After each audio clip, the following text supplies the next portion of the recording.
Θα παρακολουθήσετε τώρα τη βιντεοσκοπημένη ομιλία του κεντρικού ομιλητή του συνεδρίου μας, του κυρίου Ντόναλντ Μάλιγκαν, αναλυτή στη Διεύθυνση Δημόσιας Διακυβέρνησης του Οργανισμού Οικονομικής Συνεργασίας και Ανάπτυξης.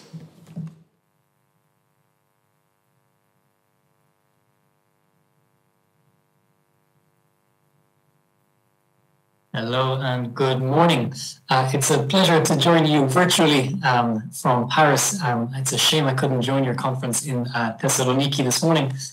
My name is Donald Mulligan and I'm a policy analyst at the OECD, working on civil service transformation across the OECD.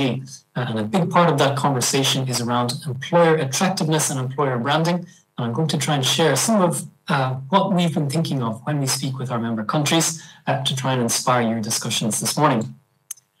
Well, when we talk about employer branding and employer attractiveness, it's an issue that many of us know intuitively. We know what a good employer brand is. It's one that we're attracted to and makes us want to work in government. But perhaps a few definitions to start. We talk about employer attractiveness. One of the seminal studies was conducted back in 2005, and really we're talking here about what benefits somebody would see in working for a specific organization.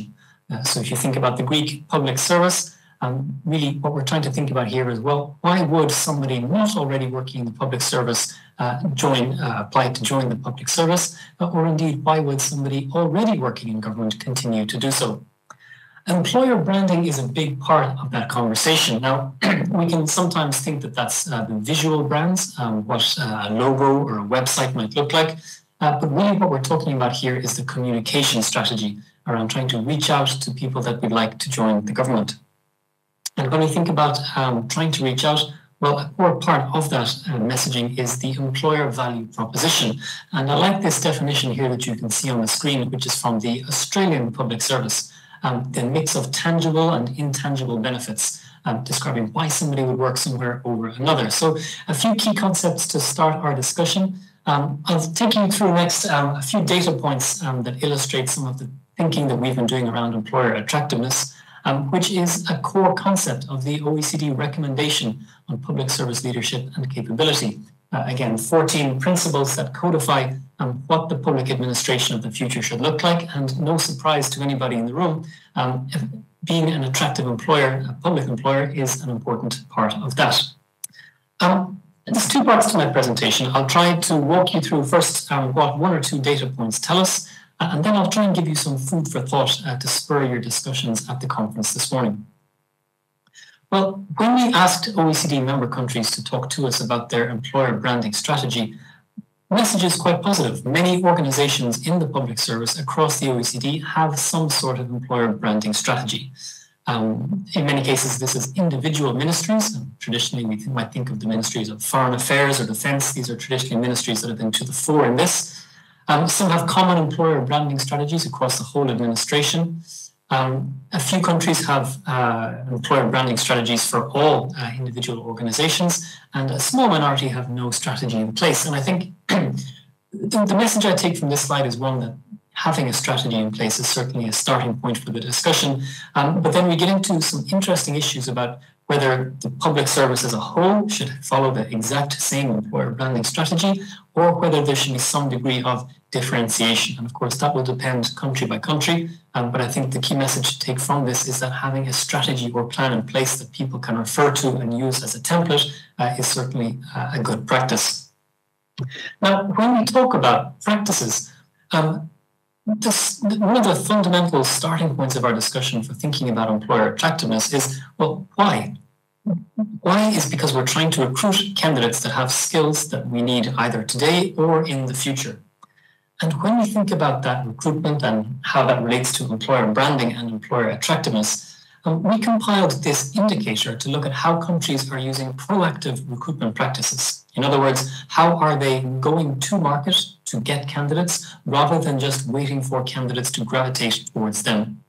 And we can see here that Greece is a little bit below the OECD average in terms of the use of tools to go out and recruit candidates. Now, this doesn't mean that Greece is less good than other countries about recruiting candidates, but it does mean that there are fewer tools or policies or resources in place to allow recruiters in the public service to go out and attract candidates. and to guide them through the recruitment process. We think here about things like the ability to have a recruitment strategy, to have specific communication channels, or a coherent employer brand.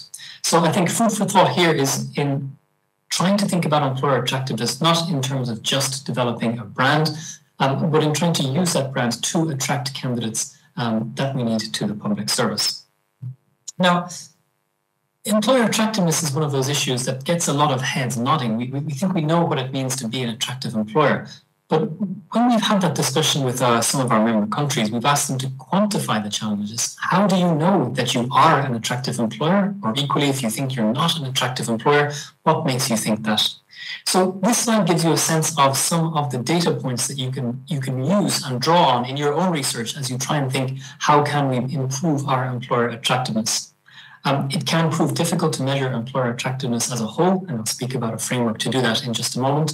But even data on the basic number of applicants to positions, on where they drop out in the recruitment processes, and speaking to candidates. When we speak with some of our member countries about how they have developed their employer brand, one of the core parts of that is doing market research and talking to candidates about how the public service is positioned in the minds of job seekers. And that's one important lesson I take from this. Now, I'm trying to give you a sense of how you might want to structure some of your discussions around employer attractiveness. So the following slides, I'd like to dwell on, well, first a framework, and secondly, some ideas to feed your discussions today and as you develop your journey on this. And the framework that you see on the screen in front of you is one developed by my team when we worked with France to improve the attractiveness of the French public service at regional level. And at the starting point of this project, and you can see the link to the report at the bottom of the screen, the starting point for this project was that we had no coherent way to talk about employer attractiveness. Many people understood it in different ways. It was hard to measure and hard to provide recommendations. So we developed this framework to look at employer attractiveness from the perspective of a candidate. And the gray squares that you see in the center, the job, career, and life, those are some of the fundamental aspects that candidates look for when they decide to apply to one employer over another. There's the job itself. Does it look attractive? Is that a good match for my skills and for my ambition? We think of sometimes of public service job descriptions. The language can be a little wooden. There can be a lot of acronyms. So if we even think of something as basic as trying to understand how candidates can move towards the public service, making sure the aspects of the job come out clearly in communication is one aspect. But of course, we don't just apply to do one single job. We apply for a job because of how we think it might affect our possibility for career development. So trying to make sure that as you're reaching out and speaking with candidates in universities and advertisements, thinking about how your messaging reflects the career development possibilities is also very important. And of course, we know that the public service is not just one career, but it's many careers, the possibility to do many jobs and many careers over a lifetime. And sometimes I think candidates from the outside don't fully appreciate that, so perhaps that gives us food for thought. We also think about the quality of life. When we apply to the public service, one of the aspects that it has to perhaps differentiate itself from other employers on the market is the ability to offer flexible working arrangements, compressed working hours, hybrid working.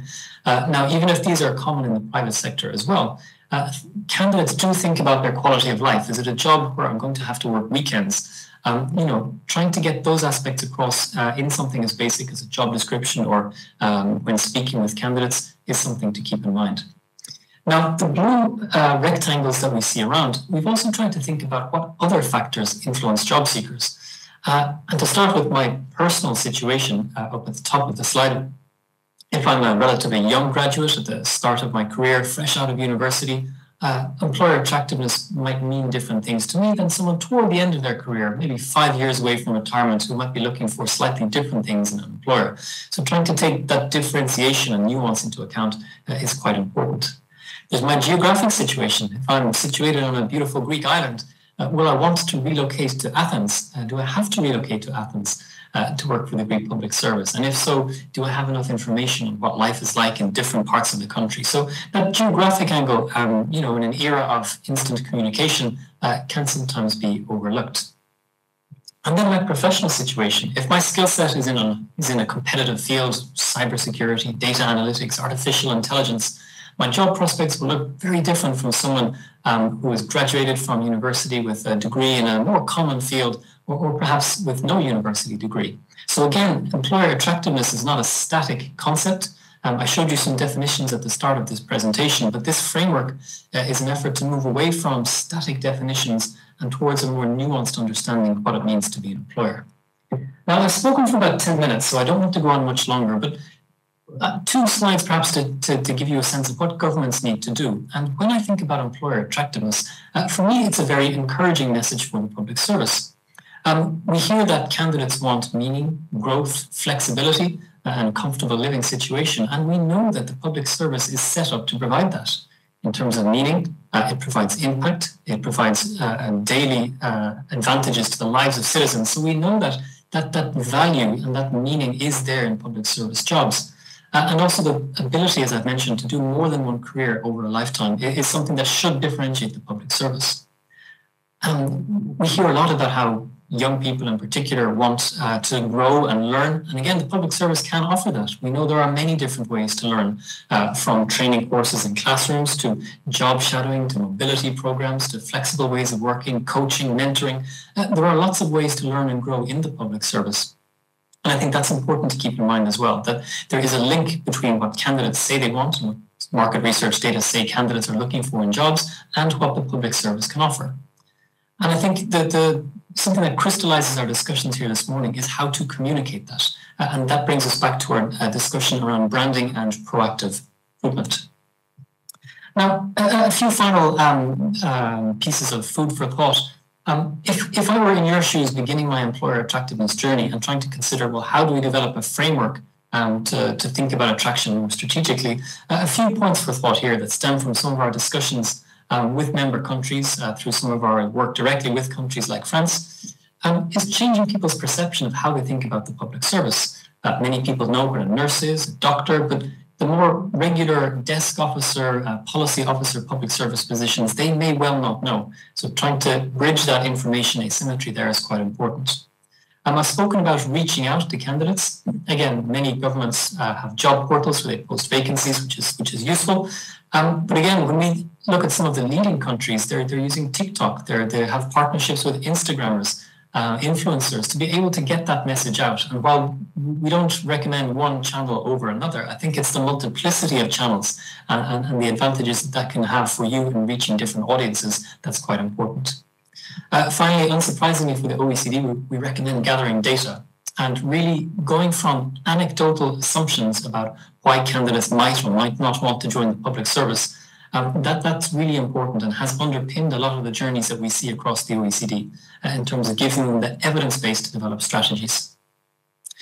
One of my personal observations is that many people in government, and even within the Greek government, some of you listening to this will probably think, well, hang on, I'm already working on employer attractiveness. I'm already working on branding. But we see that many people do this in isolation.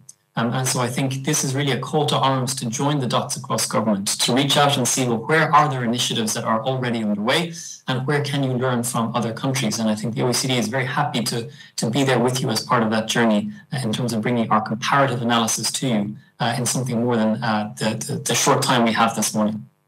And finally, thinking about candidate experience. That's a really important part of employer attraction and giving you the ability to get the people that you need is thinking about the way you communicate with candidates, their experience of the recruitment process, but also their onboarding and their first few days as they join the government as a public servant.